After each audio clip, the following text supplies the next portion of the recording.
Zoom recording. All right. And I want to welcome all of you to this morning's webinar with Reverend Rose Niles from the Presbyterian Foundation. We're thrilled that you are back with us for this series on stewardship. And this morning we will be talking values, mission, and vision. And I'm going to turn it right over to you. Thank you, Rose. Thank you, Lori. Thank you, Fran. Thank you, Sandana. Thank you to the Synod of the Northeast, which is my home synod, and I'm just so delighted to be back home and able to share the wonderful resources of the Presbyterian Foundation. I'd like to say that today we have with us two and possibly three special guests. I don't see Pastor Marshall yet, but I want to introduce Diane Jemison Fitch, who I first knew and worked with in Hudson River Presbytery, but now have been working with her congregation in Philadelphia Presbytery, and Pastor Julie Thompson Barrier. These are two pastors, and perhaps a third, Tori Marshall may join us, who I've been working with in the area of values, mission, and vision with their congregations.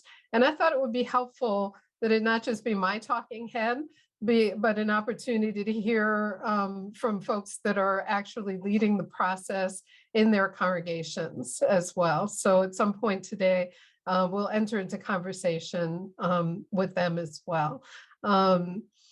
It is just a joy to be back with you and to be able to talk about what we in the foundation consider to be the real fuel that drives the energy to create more cultures of generosity in our churches and in our councils.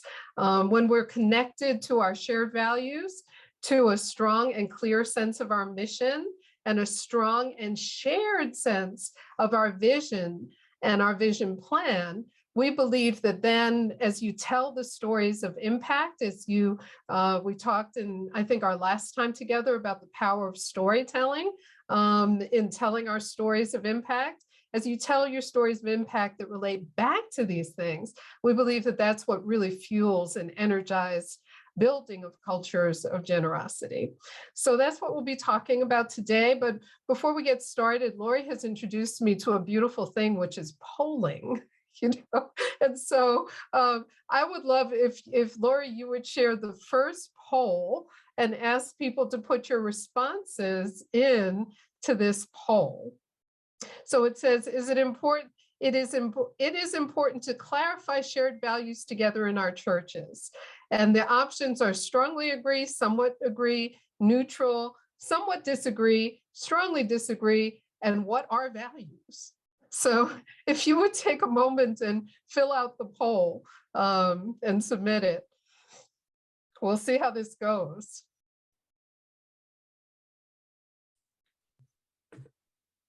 I feel like we should have the Jeopardy music playing in the background. Next time I will get that queued up. Dun, dun, dun, dun, dun, dun. All right, let's see. It looks like we have a few people. Okay, most everyone has answered the poll. Okay. The results are? Okay, most people strongly agree, most people or somewhat agree. And then there are a couple of folks that are, what the heck are you talking about? What are these, what are values? That's great. Thank you so much. Thank you for sharing that.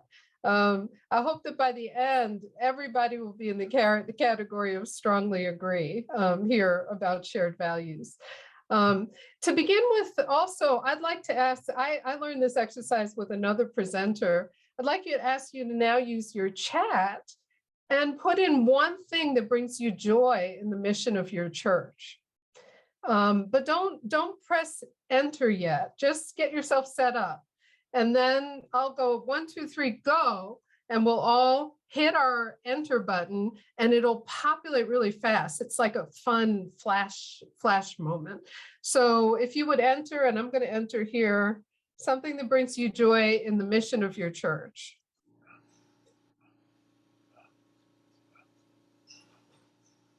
Okay, I have mine entered. Does everybody have theirs entered?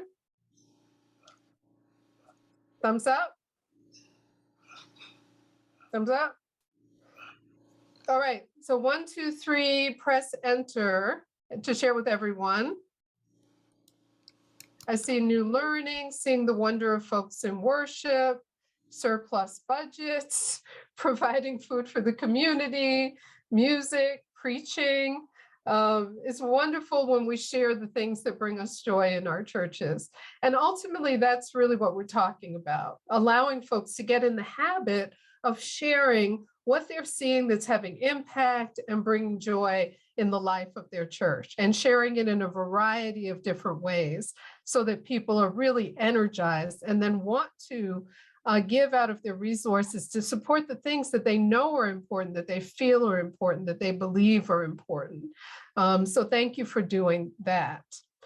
I'm going to share my screen and begin the presentation now.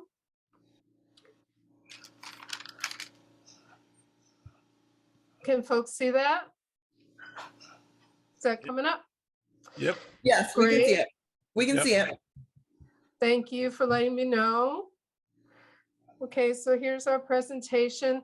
I like to start with this verse. This has become my one of my tag verses, one of my mottos, one of my own anchoring thoughts. It comes from Luke 6:38. Give and it will be given to you. A good measure pressed down, shaken together and running over will be poured into your lap. For with the measure you use, it will be measured to you. And then we have the version from The Message by Eugene Peterson, which I like even more in some ways. This is a paraphrase by Eugene Peterson from The Message. Give away your life. You'll find life given back, but not merely given back with bonus and blessing. Giving, not getting is the way. Generosity begets generosity. As we begin today, let us have a brief time of prayer. Let us pray. Holy and merciful God, we thank you for this time shared together in the Spirit, for us to reflect on the ways in which generosity is connected to a shared sense of values, clarity about mission, and shared vision that encompasses the ways in which we can live out our mission together. In Jesus' name, help us to share together in a way that builds up your work and your kingdom. Amen. Thank you so much. We in the Presbyterian Foundation are one of the 6 agencies of the church, as you know. We were founded in 1799 to cultivate, attract, and manage financial resources, but we've become the stewardship arm of the church. And so we do stewardship education and provided a wide range of tools for our congregations and councils. But we always say that what our mission is bringing people and mission together. And so that's to be found on our website, which is a great website. You'll find lots of resources and you'll get this presentation. So you don't have to scribble down too many notes. You'll get this presentation so you can find where all of these great resources are. Here's my contact information. Here's an overview of what I do as your ministry relations officer, totally free of charge. I can't accept an honorarium. I can't accept travel costs. So I'm a resource here to be used up in whatever way is helpful to you. But that's an overview of the kinds of things that I can do in your congregation. We've talked about what brings you joy in your mission, also in your life. We need to touch into that source for ourselves. I oftentimes share this slide about background reflections. I'm not going to spend a lot of time here, but I want to dwell on the number 3 really, which is technical versus adaptive change. As we think about what it really means to create the kind of change that we need in a post-pandemic world, Ron Heifetz's work on technical versus adaptive change continues to be so powerful because technical change just really looks towards, somebody like me as a talking head to say, is this person going to bring us knowledge and, tell us technically how we can do things better? And that's certainly one kind of help. But what I'm really talking about is a process of transformation that involves finding new learnings, as we listen to each other, as we deepen our engagement with each other, as we try to really understand what other eyes are seeing in our communities and in the needs, and also in who we are as churches. Churches are different. Sometimes folks will say to me, well, why do we really need to talk about shared values and mission and vision? We're the church. We know what we're about. We already know what we're about. And of course, we have lots of resources. We've got the Bible, we've got the Book of Order, we've got the Book of Confessions. We have tons of documents to tell us what we're about. But each church is unique. We're not one size fits all. And so really looking and studying, and each council is unique for that matter, of all of our presbyteries and our synods. We've really got to look at our DNA, both our historical DNA, our present sense of who we are, and looking towards the future in hope, what it is that we are uniquely here to do. How, someone said to me, put it one way, how would our community be poorer if we weren't here? What is it that we contribute? How is it that we have impact? All of those things get taken into consideration as we think about our shared values, our mission and our vision together. So I often use this slide that talks about what we're really talking about is getting back to joy. Stewardship should be joy. The stewardship chair should not be the person who picks the shortest straw, on the session. Gosh, I've got to do that this year. Folks should be wrangling over, I want to chair stewardship because it is all about a culture of generosity. It is all about being able to celebrate the impact stories of what we are already doing that's making a difference in people's lives. It helps us move from scarcity to abundance thinking, from funding the budget, which we often think that's what stewardship is. It's to fund the budget, but it's really to fund the mission and the vision of the church. And it's to move, we often talk about a book by Joan Gray, one of our former General Assembly moderators, The Sailboat Church. We want to move from rowing to sailing. We want to let the Ruah of God, the wind of God, the spirit of the living God, take us forward in the direction of the mission and vision that God has laid on our hearts. And so we do that through prayer. The Sailboat Church has 40 days of prayer in it. So it's a resource that we strongly recommend in these kinds of discernment and visioning processes. I've already talked about the technical versus adaptive change issue. But I just want to say again how important it is to require new learning and be open to new ideas, particularly in the last stage of the process I'm going to be laying out, being open to new ideas from your congregation. Once the leadership develops the mission statement and the vision statement, you go to the congregation and you say, well, how do you want to see us live out our mission and our vision? And you get everybody involved in saying, over the next 5 years, we're going to do these things to live out our mission and vision. And you develop a process of bringing that back and clarifying it and keep bringing it back to the congregation until everybody gets so excited, they jump up and they say, let's go, let's get it, let's get after this. But then you keep checking in, how are we doing? And you keep telling the stories and collecting the stories. And so we suggest renaming your stewardship team from stewardship to culture of generosity, because that team is really full of people who, the culture of generosity team or the spirit of generosity team is full of people who are going out there and looking for the stories of impact to tell year-round. That's what makes a year-round stewardship program robust. You're constantly looking for, how are we living out the vision? Let's tell those stories in as many different ways as possible. So your mission statement and your vision plan lead you to your impact testimonies, values, mission, and vision. Say everything about giving and the excitement about giving to support the church. And here's where I'd like to really invite Pastor Julie, Pastor Torre, Pastor Diane to enter into the conversation, because they've been living this idea. They brought me in to make a presentation to their congregations, and they've been living into how this all works in their churches. So I'm going to stop sharing my screen. And I'm going to see if Pastor Julie and Pastor Diane, Lori, I don't know if you want to spotlight the three of us together or how that's really going to work, but right now I'm just going to invite them both to unmute. And I didn't see if Pastor Torrey is here, Torrey Marshall. I didn't see Pastor Torrey, but I see Pastor Diane and Pastor Julie, and I believe they're unmuted now. Okay, great, great. Well, I want to say welcome to you both. And I know Julie's got a time constraint, so I might begin with her.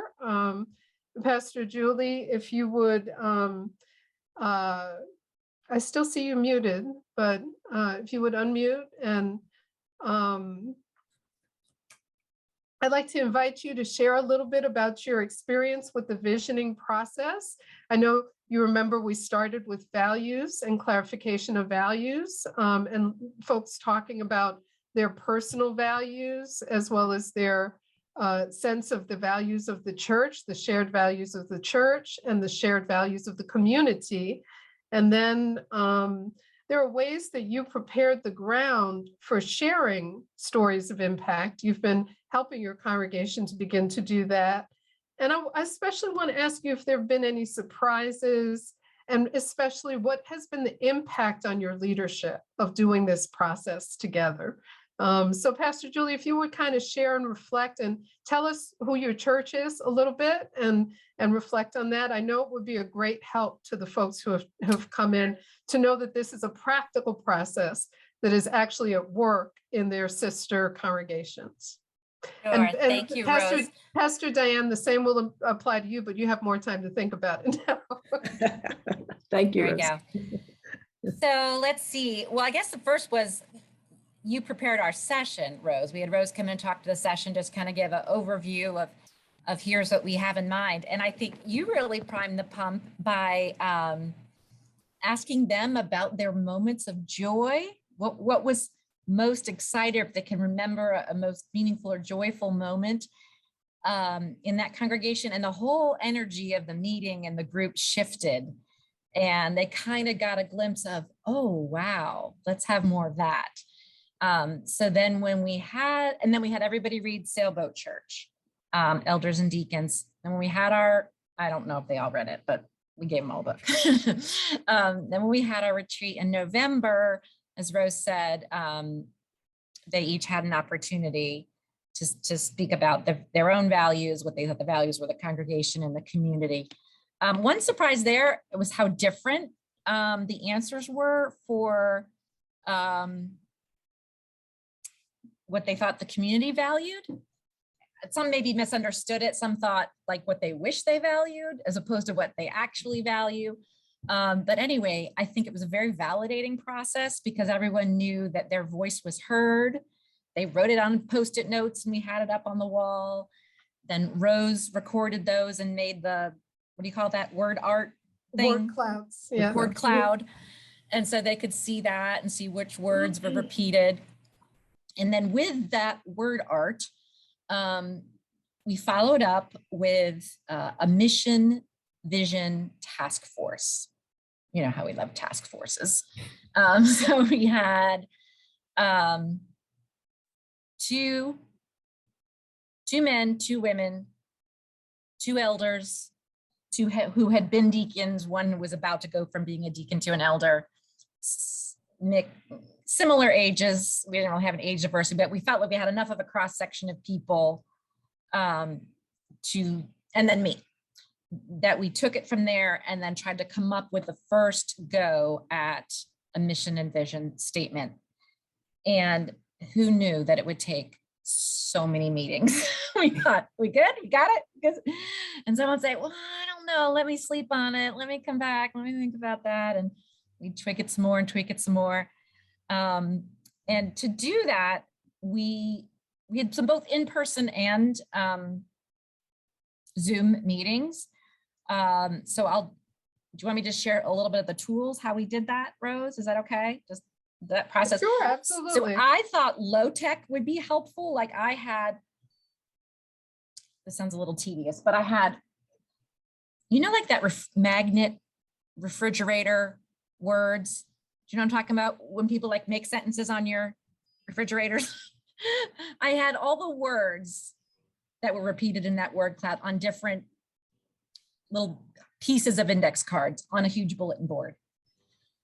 And I had the verbs and the nouns, and we thought, okay, so here's all these words that we already heard. So we could kind of piece them together. Okay, we heard you say this word and this value and community and inclusive and love and Jesus, and we had those there. But then ultimately, so that helped us kind of come up with our first sentence.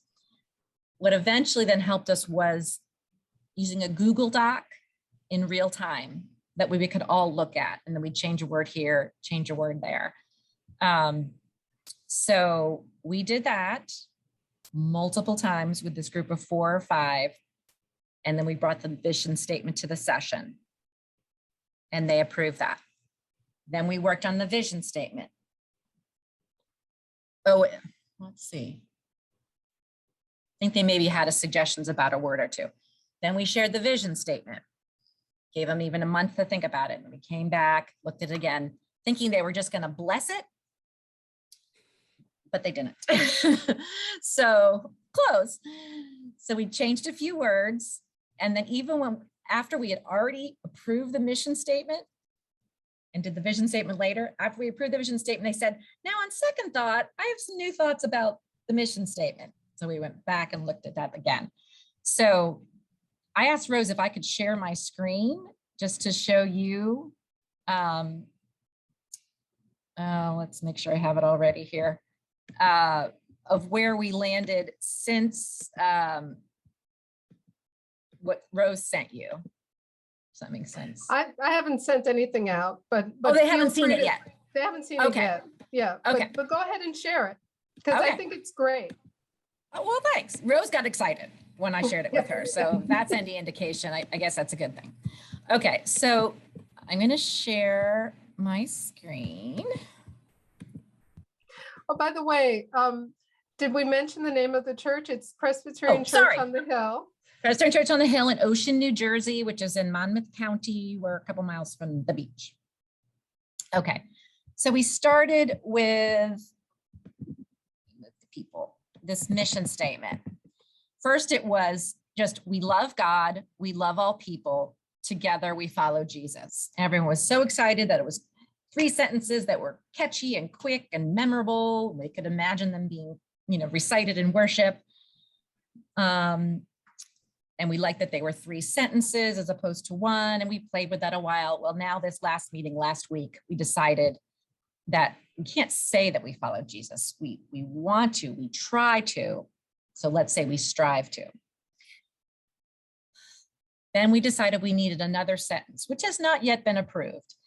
And the reason is we changed our structure of our session based on this mission statement, which was why it was a little frustrating that we do that. Let's see if I can find.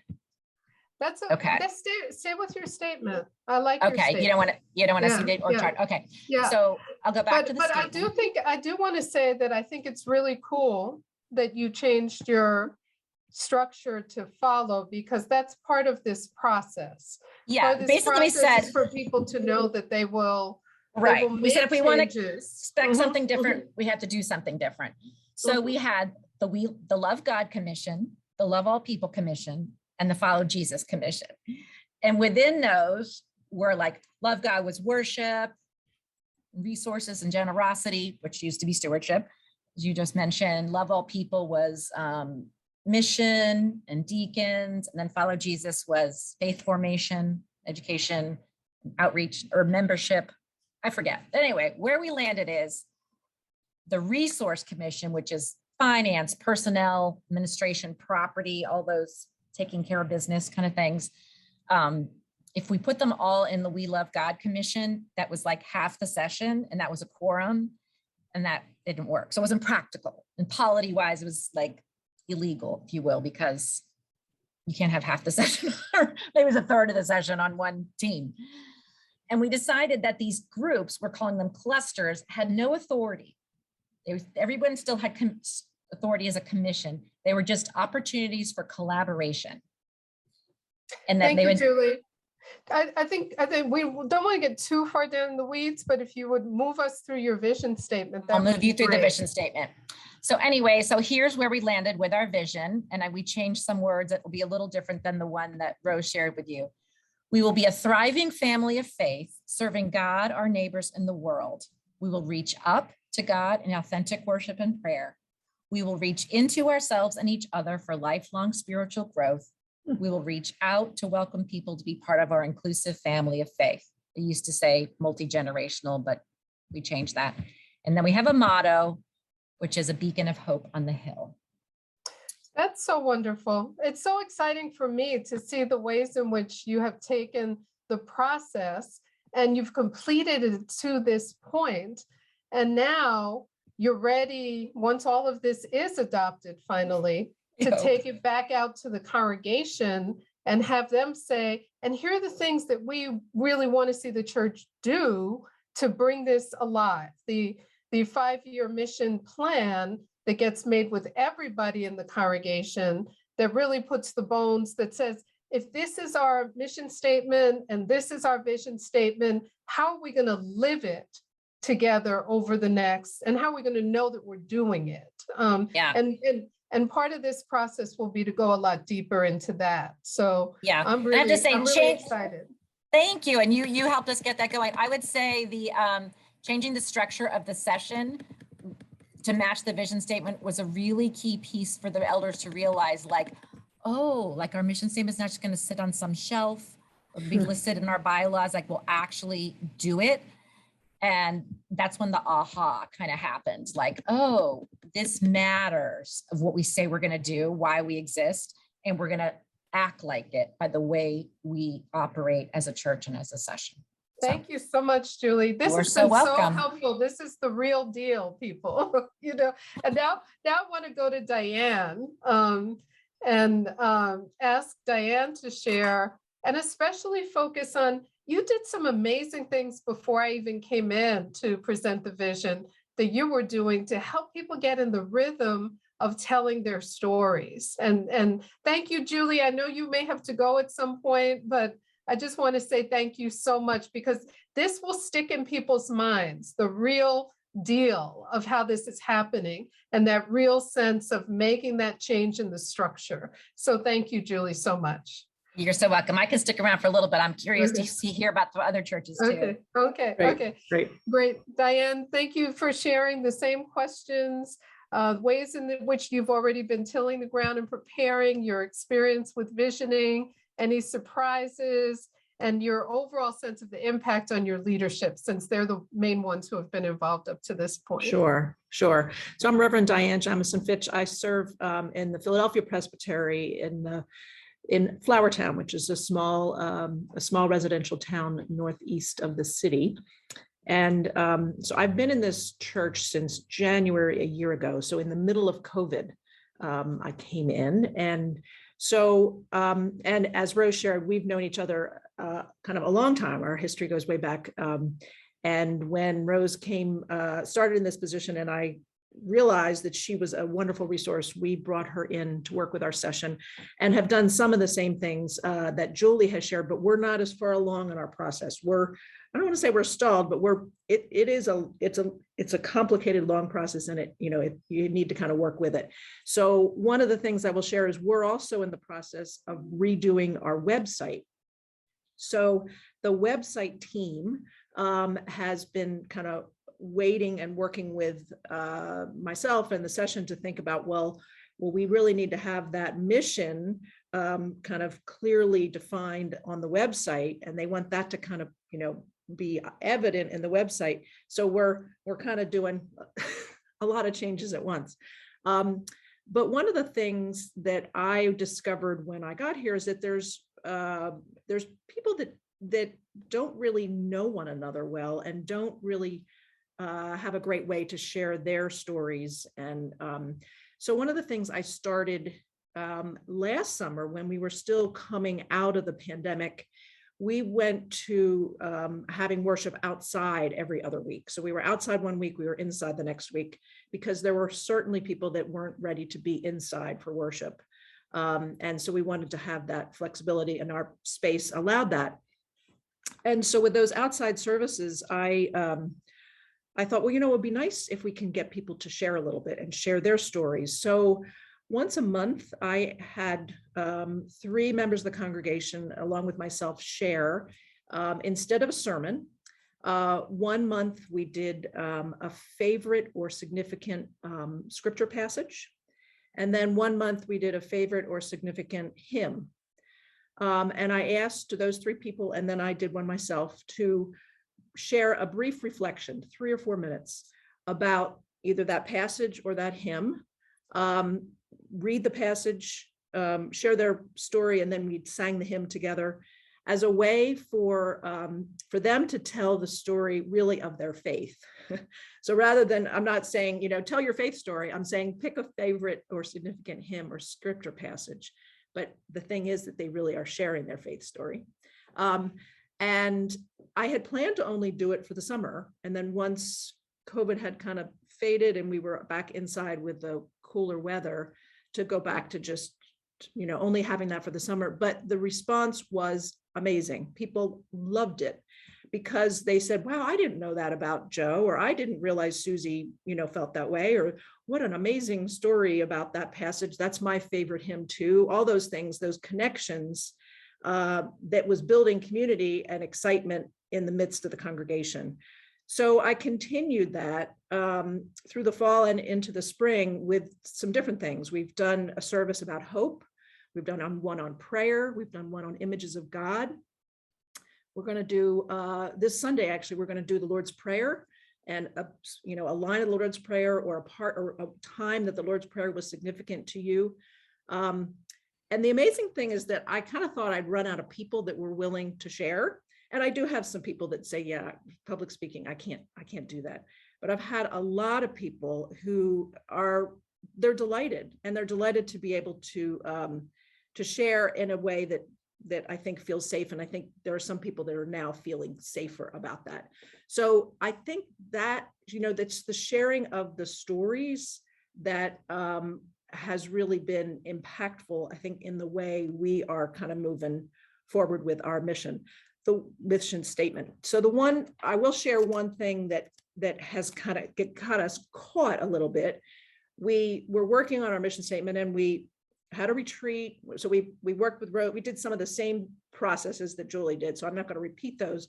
But we got to the point where we had a mini retreat to kind of work out what the words and phrases that we wanted to have in our statement. And then I had a small group of folks from the session, and we got together to do the writing, because that's the hard part, really, is the crafting of it, or the drafting of it, getting the exact words.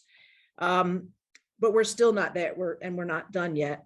But in the midst of that, because we're working on our website, we really wanted something that could be like short and brief, like the motto statement that Julie shared. And so we got caught with, well, we need it to be really short, but the mission statement needs to be bigger. And so we kind of got tangled up in that, and we're now untangled, but we're kind of moving forward. So it's definitely a process. And I will say that, Rose has really guided us along, and been really, it's been really great to have kind of steps to take and be able to kind of go back and say, well, wait, this isn't working right. How do we kind of get out of that? But it's, and I love the concept of kind of the word stewardship. I think, as you have said, is not people don't get excited about that word. They get scared by it. So I love the maybe coming up with a different name for what that committee or group is. I think that's maybe helps define it, and really kind of leads us in a new path. So we're still on the path, which I'm excited about, and the session is as well. So Thank you, You're Diane. welcome. We're not giving way on the theology of stewardship, for anyone that's concerned about that. Right. But it's just really a way to talk about what we do that expands it and makes it clear that it's about supporting the mission and vision of the church. Mhm. So, well, I'm excited to hear and I hope the rest of you are as well. Could we just like do a real hand clap or you could do the reaction hand clap and thank Julie and Diane for coming on and sharing their real experiences. I'm going to go back and go back to the presentation and kind of scroll it down to where I think we are now, which is this slide about values. Let's see. Okay, so the idea of starting with values and shared values is a critical part of this. For many of you, you may have noticed that it was spoken that I just start with the same question that I asked you earlier, what brings you joy? And that in itself changes things. Just having people think about what it brings them actual joy in the life of their church and having them listen to each other and hear their different joys. But then when you graduate to thinking about what are your core values that are most important to you on a personal level, that you think are the most important core values of your church, that you think are the core values of the community around you that you're trying to reach. These key questions and tapping into what are really the unique features of your particular church or council. What is really important to you? What are your principles, your ethics, your moral code, your standards of behavior? What are the aspects of all of that that really speak to you the most? It has everything to do with why we give and how we give, to see that there is alignment between what are those things that matter to us the most and what it is that we are supporting. This is maybe a little overwhelming, this chart, but I have permission to share this. This is one church's version of their word clouds. So they started with their joys, and you see key words there from the whole group, as many words that are there, or how many people participated in the process. So you have fellowship and camaraderie and belonging and generosity, the things that brought joy to this particular church. And then when we talk about values, we then look at a list of, and I could pull down core value list off of the internet. This is something that corporations do. They look at core values. But then I take that list and I ask people to perfect it, to tell me what's missing from the list, so that then they own the list. It's not just a list that I gave them and said, here's your list of core values. I tell them, here's a list that I just pulled down off the internet. Now fix it. Add the values you think are missing. And they perfect that list of core values. And then they use it to have this conversation, this vital, valuable conversation in which they ask the question, what are their personal values? What are the church values? This particular pastor is a former high school teacher. So she had an app where she could make these cool shapes out of the word cloud. So the church value one is shaped like a cross. The personal values is a heart. This other one is a cloud.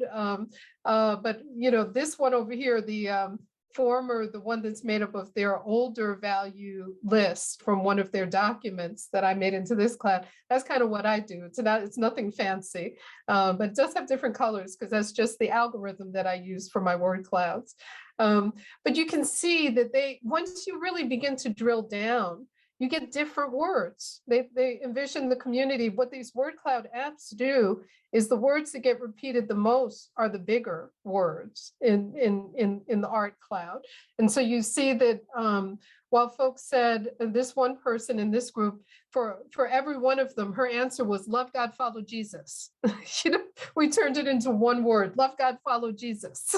You know, she said, that's what matters to me. Love God, follow Jesus as one word.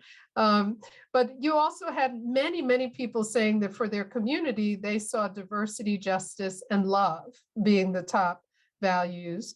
And then you see there's overlap with their church. Diversity, inclusion, and fellowship turned out to be the sort of top words. And then for personal values, love, curiosity, integrity, service, empathy. You had a lot of powerful words. And we always say that we protect the rights of the minority as well, because it may be that one of the little tiny words that just one person said turns out to be one that becomes so important as a value to the entire group. You just don't look at it through the lens of the word cloud, but the word cloud is a helpful tool to talk about the shared values. Or the low-tech version, which we were able to do in person at a retreat, is Post-it notes. That worked well too. This is actually, these next few slides will show you just the core value list that we pulled down. Things like authenticity and achievement, adventure, authority, autonomy, and those are just the A's. Then you get the B's: balance, beauty, boldness, compassion, challenge, citizenship, community, competency. It's a good list, but we needed to add a number of things from our value point of view as a church and our faith point of view as a church. But asking people to make those additions themselves is a good thing, because then they feel like they collectively have crafted the lists together. And that is a helpful process. So, the why, your core values really help to answer the big why question. Why do we matter? What are we here to make a claim to? And how are we grateful as we acknowledge our values together? And that conversation becomes the gateway for your leaders to begin to really hear each other and listen to each other and honor each other and participate together in this process on behalf of the whole church together. What you're really cultivating is the core question: what is our story? What is it that we do well in our church, in our community, in the world? How are we participating for Christ? And this slide is not really the best one for right now, so I'm going to skip it. It's an important slide, but I'm going to skip that one for right now. At some point in the process, I recommend a SWOT analysis of the process. We're used to sometimes doing strengths, weaknesses, opportunities, and threats analysis of our mission or our ministry, but I think we need to recognize that as we live into this kind of process together, we need certain strengths to see it through. We know that we have certain weaknesses. Maybe we don't listen to each other well. Maybe we don't communicate well. Maybe we need to find new ways. Opportunities means, what could you, the church, do totally differently? Like, I think Julie came up with some wonderful innovations that she described in terms of a shared Google Doc. How often have we had a shared Google Doc in which we, make changes together and we share things together? What can we do differently, that will keep the process moving forward, or even acknowledge that maybe sometimes the process has to be stopped. Maybe that's actually a strength, that we move slowly, as Diane was describing, and intentionally, and we feel our way to say, because this process is not about having the product. I've heard stories where people have said, well, our last mission statement got done by the pastor and one other person in the pastor's office. And, no wonder nobody cares about it. No wonder nobody's invested in it. No wonder nobody knows really where it even is sometimes in churches that I visit. I'm like, well, where's your mission statement? Which actually, Lori, might be a good time to do the second poll. So I'm going to stop. Oh, here it comes, poll 2. The statement is, I can find or even recite our church mission statement easily. So the options are strongly agree, somewhat agree, neutral, somewhat disagree, strongly disagree, and what is a mission statement? If you would fill that in.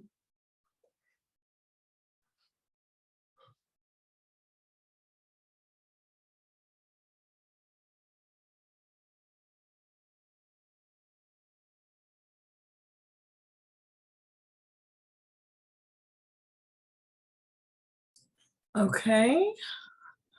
I think we've got everybody. All right, you're going to show us the results? All right, here they come. All right, so this one, as opposed to the first one about values, this one has a little bit more diversity in the answers. 38% strongly agree, 19% somewhat agree. I think that's still a pretty phenomenal ratio, almost 50% that are in the agreement range.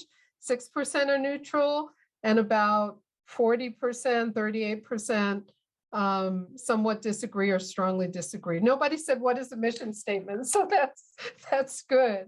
But it just shows us that there are this is a real issue that we have to deal with in our churches. Okay. When it comes to core values and vision, we're asking this question: who are you, where are you going, and what do you have to declare? And ultimately, we want to be telling stories about the work that we do and the vision and the mission, the vision, the shared values. We want to tell the stories in as many different places and ways as are possible, including the narrative budget, which was the very first presentation I did for the Synod. It's a storytelling tool to tell the story of how you're living into your mission and your vision. The keys to success here will be to be prayerful, celebrate your church, be visionary, communicate, involve a lot of people. Ultimately, the vision is made with small groups, with everybody in the whole church, your vision plan. You want to fund ministry, not raise funds, be inviting, not threatening, and challenge your congregation to really look deeply into what they're called to be and to do. So these are the practical steps. I love this graphic with the golfer. We want to hit the ball, I'm not very sports oriented, but I do happen to like this image for the practical steps. Ultimately, the goal here is to have a strong, clear mission and vision that's in place so that you can create your narrative budget. You can talk about what you're doing and having impact in your annual report. You can have educational sessions, town hall meetings, and small gatherings. During the offering time, right before the offering, you tell an impact story about how you're living into your vision. Preaching should be at least once per quarter about the vision. And there should be vision Sundays every 6 months where you get together like at a town hall meeting and talk about how are we doing with that vision that we created. This is where the year-round stewardship calendar or culture of generosity calendar comes in, because you have a calendar that shows you how you're doing this. You lay it out as to how you're telling folks about how your vision is being lived out. So a church needs a mission and vision statement. The mission statement is the statement of purpose of the church. It reflects the church's values and priorities. That's why we start with a conversation about values. The mission statement is the church's reason for being. A mission statement is developed by the leadership of the church. You don't necessarily take a poll in the congregation about it. You are the elected and ordained leaders of the church to discern what is the core purpose of our mission. You may be informed by all your previous mission documents, but it's meant to be a short statement that people can remember. And the statement here maybe even be too long, but I may have actually taken that a little too far because I talk about 6-word stories. There are churches that get their mission statement down to 6 words, but it should be memorable. And I think Diane had told me a previous church that she worked with, to make God's love visible, so making God's love visible.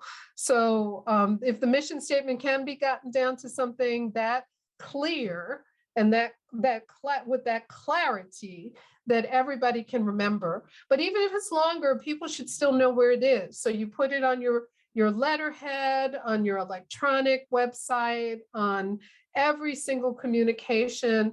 The mission statement should be inescapable. It should be on the bulletin, and it shouldn't just become something that people just knows there, kind of like the wallpaper, but it should be recited. It should be affirmed. It should be celebrated. People should be talking about how we're living into it all the time. The vision is the roadmap to the future. The vision aligns with the mission statement and maps out how to accomplish your mission. A vision needs to be developed and owned by the entire congregation. The leadership may create the vision statement, but the vision plan that fleshes out the vision statement really needs to be created with everybody. So you have enough small group opportunities and enough individual opportunities so that it's owned by the entire congregation. That's the magic. When the vision is actually owned by the people, then they will want to give the resources to support it as they understand that it is growing and having impact and changing lives. The vision needs to be incorporated into the life and operation of the church. It should change the budget. If it's going to be a life-changing, church-changing document, as Julie said, you change the structure of the leadership teams, you change the budget. Things that you used to support that are no longer central to the vision may not be supported in the same way.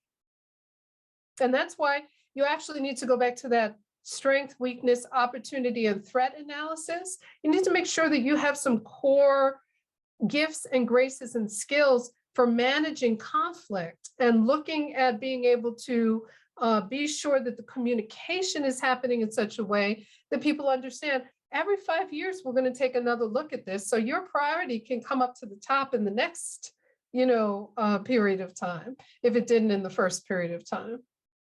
You need to be inspiring and energize the congregation as this is happening. A vision will answer these questions. What will your church look like in 5 years? How does the church disciple and gather new members? How does your vision encourage congregants to invest in the church their time, talents, and resources? You're answering that while you're creating the roadmap to the future.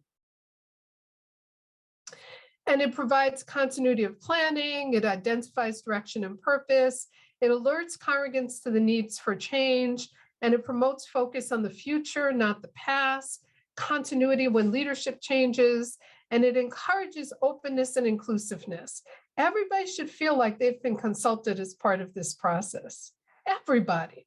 I would include the young people in the church and the children of the church. What do they think of the mission statement and the vision statement and how it should be lived out?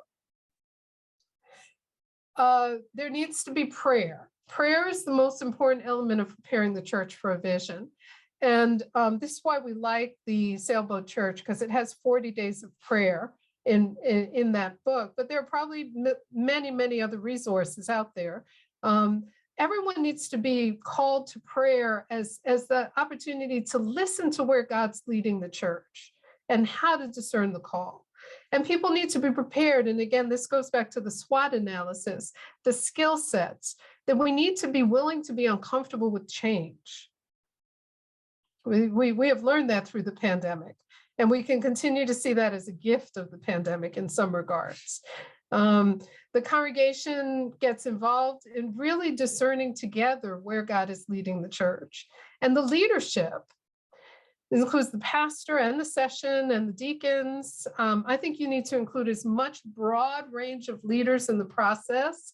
And the leadership needs to be open to the direction of the congregants as you're hearing from their prayers and from their small group visioning studies together. Because the worst thing in the world would be to invite people, but we do this, don't we? We invite people to give us their feedback, and then we say, well, you see my folded arms? Well, we tried that back in 1962, and it didn't work. So we need to engage the process as something where we say, we are going to be open. That goes back to that technical versus adaptive change that I emphasized. We need to be prepared for new learnings, new thoughts, new ideas and new possibilities as we enter into this process. It's almost as if we're not prepared to do that. It's heartbreaking to the folks that we're asking to give their hearts and their joys and their vision and their possibilities to the process. So don't do that. Engage in the process, open to the new learnings that will come about. We need to develop a vision process where we have small group studies. Some people don't like small groups, so there should be ways to reach individuals as well. And as the ideas emerge, whoever your task force, or your team, or your leadership group puts them into general categories and then sends them back out again for further prayer and discernment. And you listen to all the feedback and you ask yourself, what really needs to go into this plan? And then you hold yourself accountable over the next 5 years to whatever it is that was in your plan, how it's being lived out, how it's changing lives. You go back and you build that into your stewardship, your year-round stewardship plan, your culture of generosity plan, so that you're living it and you're going back and visiting it over and over again and telling the stories. It's going to need staff time. It's going to need a timeline. It's going to have to be reported out, and you're going to have celebration Sundays to celebrate the unveiling of this great, wonderful plan that has been developed together by the congregation. And then you're going to have other celebration Sundays to check in and say, how are we doing? It's going to affect the budget. It should affect staff evaluations as well, because the question is what are the staff obligations to support the vision and the moving forward of the vision? You want to incorporate the mission statement and the vision plan in as many different ways as possible in the life of your church. And this is where it really impacts your generosity and your stewardship work. Telling those impact stories and tying them to the time of the offering so that people see what I give to the church and they see it in the narrative budget and in the way that that's a storytelling tool. What I give to support my church is making a difference in people's lives in the way that we came together as a congregation. And I remember I said we needed to expand our food bank. And I keep hearing stories about the way in which the food bank is changing people's lives. People get excited about that. They see the connection. There are a number of resources that I've attached to this presentation, which, if you don't yet know about them, are free resources from the Presbyterian Foundation to support you in this work.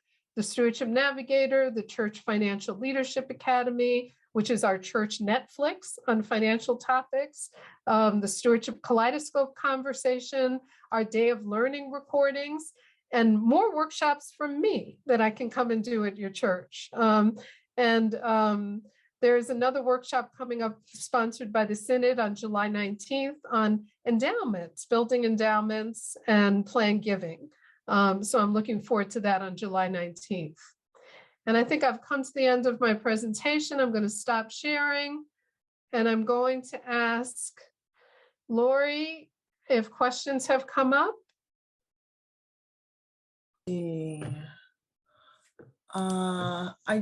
I don't see any specific chat questions in the chat right now, but people can take the time to put them in.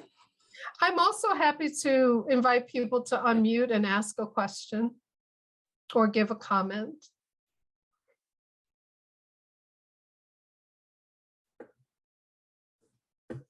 Does it sound like a load of malarkey to you? Does it sound like too much work after we're all exhausted from the pandemic and Easter season? Yes, Nancy. Well, I was thinking it's a bit overwhelming and it does sound like a lot of work, but then I was thinking we do that work anyway. We just don't normally do it in this fashion. And so it's really just a matter of sort of changing our gaze in terms of where we're going to put our time and energy. It's not that we don't spend time and energy on this. We all do, whatever our context is, whether it's in a church or in a presbytery or the synod. We spend a lot of time doing these things. But I think what this helps is it helps us to change our gaze in a way that we may come up with a different result. Thank you for that, Nancy. I see someone, Kurt has put in the chat.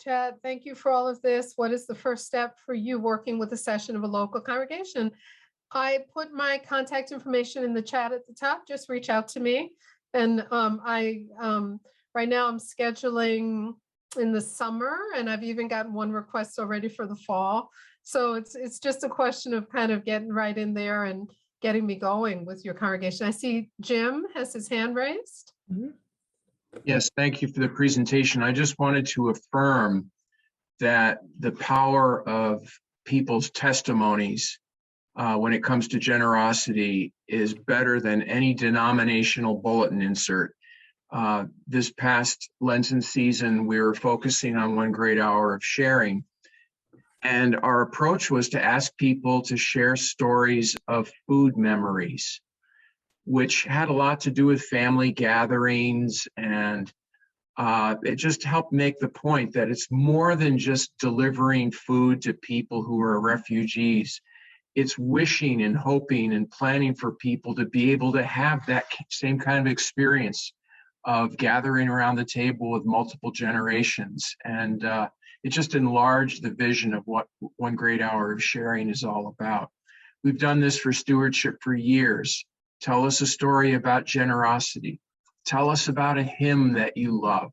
Tell us about a mission involvement you have in the wider community. And it just, people speak from the strength of their own story, and it's very powerful. And everybody says, I've been sitting next to this person for 30 years and I didn't know this about them. And so it enlarges our sense of family. So I agree with all that's been said about the kind of testimonials that people can offer when it comes to generosity. Thank you. Thank you. Thank you so much, Jim. We talk about we have always talked about the 3 T's of stewardship: time, talent, and treasure. We say there are 4 T's. There needs to be time, talent, treasure, and testimony. That really needs to be your focus, but it's even more powerful when you deliberately attach it to a process where you as a congregation have together said, this is our vision. This is how we can make a difference in the world. This is how we're going to be different as a church in 5 years, and our community is going to know us better and see us better and feel us. And we're going to be attracting people who also want to be part of our church and all of that. Lloyd, I see your hand, and it's good to see you, Lloyd. Hi, how are you, Rose? I just wanted to thank you for waking me up to the fact that we got to tie the budget to the mission. You know, I'm on the finance committee at my church, and we worked on the budget and didn't even think about our mission statement or vision statement. So we got to get the committee back together, and that's how I think we need to work from now on. I don't see too many people from my church here other than our clerk of session, Freddie Belberti, and but I just want to thank you for that. Thank you. Awesome. William, it's good to see you. I see your hand. It is my pleasure. Thank you so much for a very well explained presentation.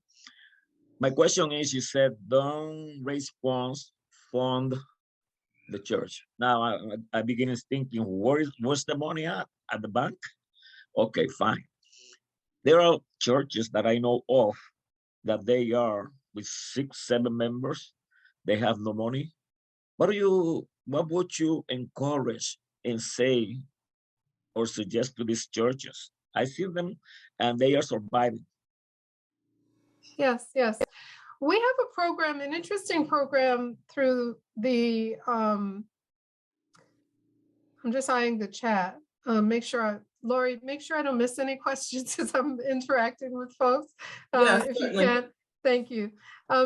William, I think that's a great question. We do have a program through the foundation, which is called Project Regeneration. I hope some of you might have heard of it. And if you haven't, you can, our website is actually pretty navigable. If you put Project Regeneration in the search engine on the Presbyterian Foundation website, some material will pop up, our program guide will pop up. But I am the guide to that. It's a discernment process for congregations. And it originally started, William, just with the kind of churches that you're describing. It originally started for churches that have dwindled to the point where they're really questioning, what is our future? What is our future? And how do we imagine really, are we ready to really take a close look? I mean, there are situations where churches have dwindled down to 8 members and then come back and been revitalized, or 10 members or 20 members. Reggie Tuggle used to be a great example of that out in Memorial Presbyterian Church in Long Island Presbytery. He went to the church and he was deliberately sent to the church. He was told by the structure that they to close the church. And instead, the church grew, and it's one of the fastest growing, largest churches in the presbytery. So and I actually talked with a Methodist minister when I was first in ministry, who had been sent to a church with 8 members. And that church had grown to 2,000 members. I mean, it's possible that if people have a mind and a heart to do the kind of, to embrace change and embrace possibilities, churches do grow. And not only those incredible, seemingly outlandish special stories about it. So what Project Regeneration does is it's a discernment process. It involves reading the Sailboat Church, making a covenant to 3 sessions with myself. And also we have a finance person who helps them look at their finances and their future and their building and their and then ask the question, because we believe there are 7 choices that basically face a church at that juncture. One is to continue as you are and just age out in place. You know, it's kind of like the age in place idea. And then there are other options. Could you reimagine your ministry? Do you want to sell your building and relocate? Do you want to reimagine your ministry? Do you want to close and reopen as something else? We have 7 different options that we've discerned, that a church should pray about. But again, it goes back to that process of prayer, and deeply questioning what is God calling us to do and to be. So we work with churches around that. And actually now we're in what we call Project Regeneration 2.0. We will do it with any church that feels they need to reimagine their ministry. It doesn't have to be a church that's really dwindled down. It may be a church that's asking itself, our community has changed so much. Where are we going next? What are we doing? How are we being called? And actually the visioning process that I've described is always part of that process. It's a component of that process. Did that answer your question somewhat, William? Indeed, it's giving me hope, and there's new thoughts that I will follow up as the co-moderator of the Hispanic Presbyterian Caucus. The other part is that there are people in our churches that they do not follow the Constitution, Christ Center, and they get derailed. Sometimes they get that they own these churches, and that's a different big problem from Corinthians to the present. Yeah, I understand that. But together we can, we have a heart to help the churches, and that's something the foundation feels very strongly. And I know that leaders in our church structures feel very strongly too. Grace Kim, I see your hand. Thank you, Rose. I can concur that I was one of the churches that with the help of the Project Regenerations about 6 years ago.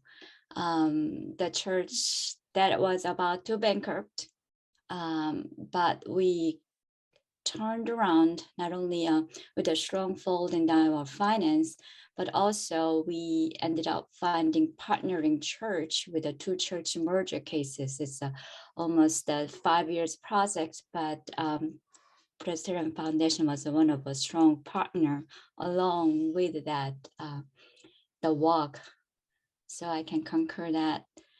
Thank you for sharing that. My question is, it is something that I'm debating with my congregation continually on this post-pandemic world. Probably the biggest word we are anxious about is the change. How to change. I mean, that was a big word pre-pandemic, but we kind of predicted where it's going, and for the foundation and churches and the mission agency kind of preparing toward that changes. That I'm right now working with one of 1001 New Worshiping Community is out of that recognition of the world is changing. The differences I feel the post-pandemic is we don't know how will change. Our prediction shifted, not only the church, but the society and world, everything, the degree and the nature of changes suddenly into the level of unknown. And when we reevaluate, reconfigure our the mission statements, how this mission, we feel strongly reflect the changes of our surrounding and our societies, our neighbors, not only just the demographic, the physical changes, but also the perception of change is so great. So I'm trying to balance with that angst that people feeling, security and war and economy all together, as well as we are speaking to this change, our mission are adopted.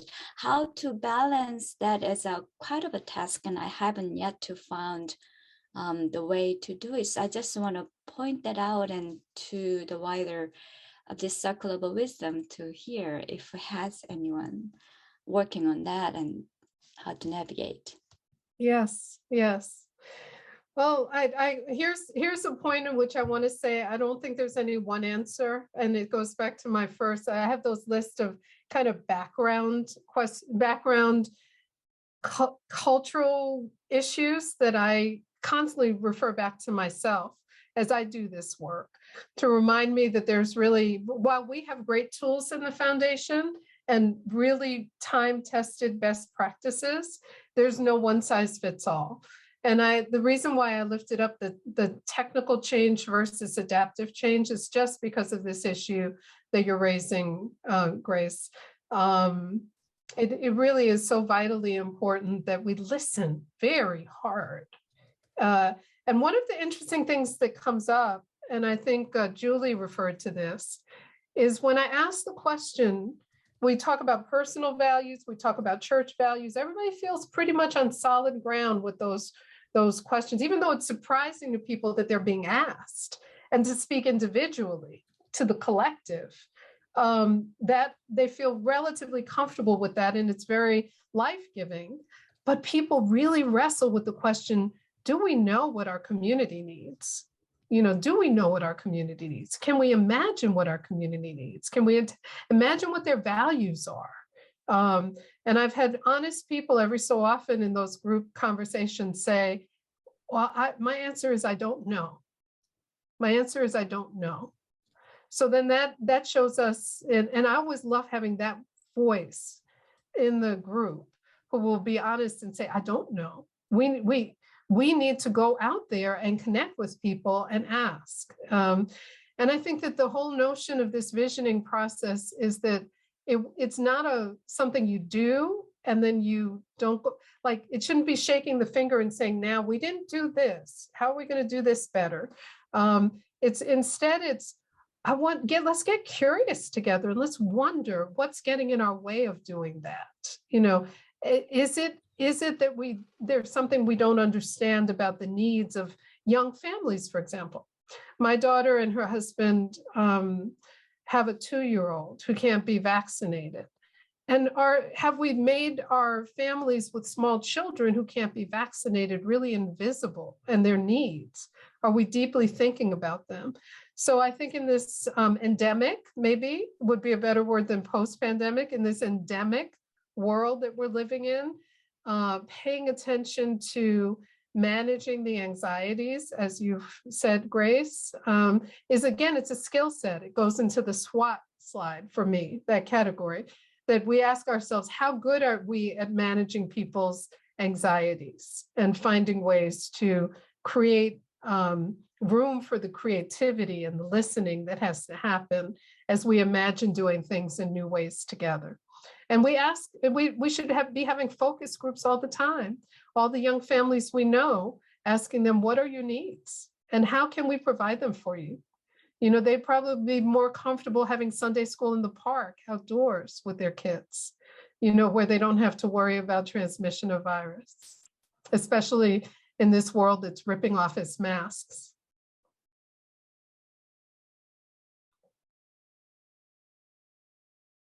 Thank you so much for that question. Lori, have I missed questions? No, we don't have any additional questions in the chat, but we did have Grace's comment. She Yes. says, it's true, when we talk about vision, I believe we will have to look into our visions. Has the world considered, has the consideration of the post-pandemic world? So yeah. Yes. Yeah.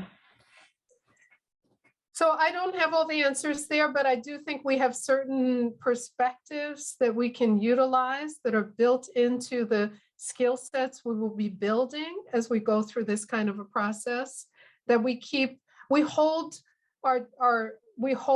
lightly, much more lightly than we have held our planning in the past. And we're open to new possibilities. Being open to new possibilities will be very important. And listening, you know, listening to like the groups that are not coming back to church. I hear people saying, how do we get the people back to church? You know, go listen to them, find out what their needs are. Think about incorporating them into your planning process. And Rose, to add to that, I think what Nancy was saying earlier about, you know, the way that we spend our time, you know, again, people might be saying, you know, how do we get that listening done? How do we make the time? Well, we're going to make the time one way or another. You know, we're going to make the time in inviting people into the conversation, or we're going to take time to say, why aren't people a part of the conversation? But the time is going to be spent one way or another. So thank you for that, Nancy. Absolutely. And I really think that, you know, I thank Lloyd for saying what he said, because the core shift, the slide that I skipped over actually, which is usually in one of my stewardship presentations, but I think I always put it in because I think it's one of the most important slides that I show people, shows two columns, the visionary church and the stagnant church. And the stagnant church believes that their stewardship is there to fund the budget. We've got to make that shift to understanding that our stewardship is to fund the mission of the church. And so if we have any question about the need to re-clarify and get everybody on board and excited about the mission of the church, then we need to put on the brakes and go back to that point and begin to work that through, so that everybody feels included and excited by the mission of the church.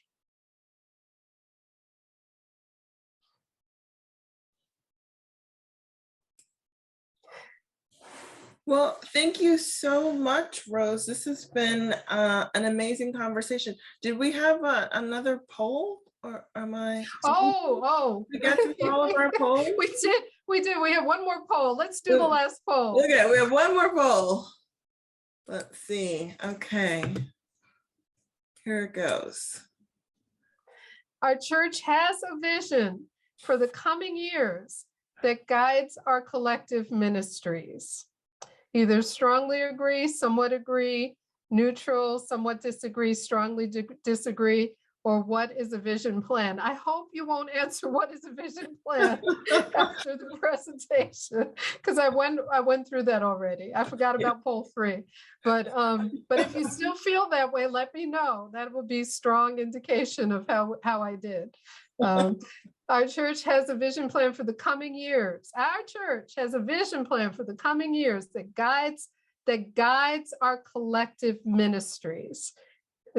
Please fill in the poll.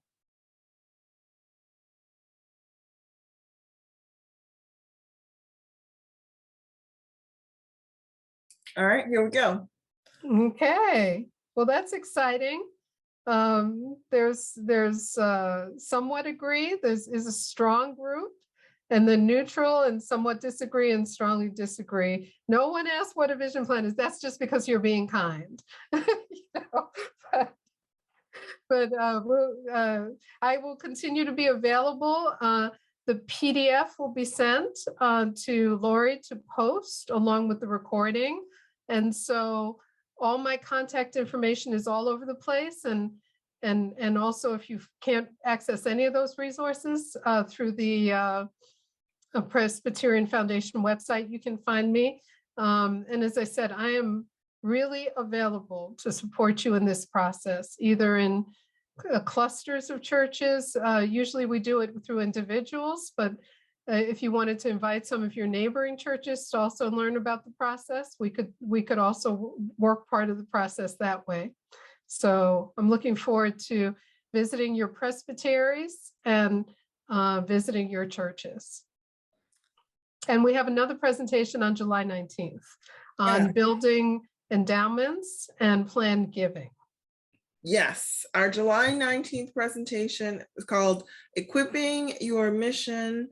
And we also have a November 1st presentation on seeding cultures of generosity. So we are together, you know, on a quarterly basis throughout the year. We've been blessed to have Rose with us. So thank you all for joining us. The recording, the PowerPoint, and any other resources that might pop up will be available on the Synod's website.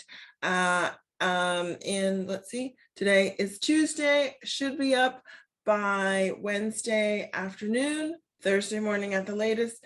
It will also go out in an email to all those who have registered, and you can feel free to share it with your friends.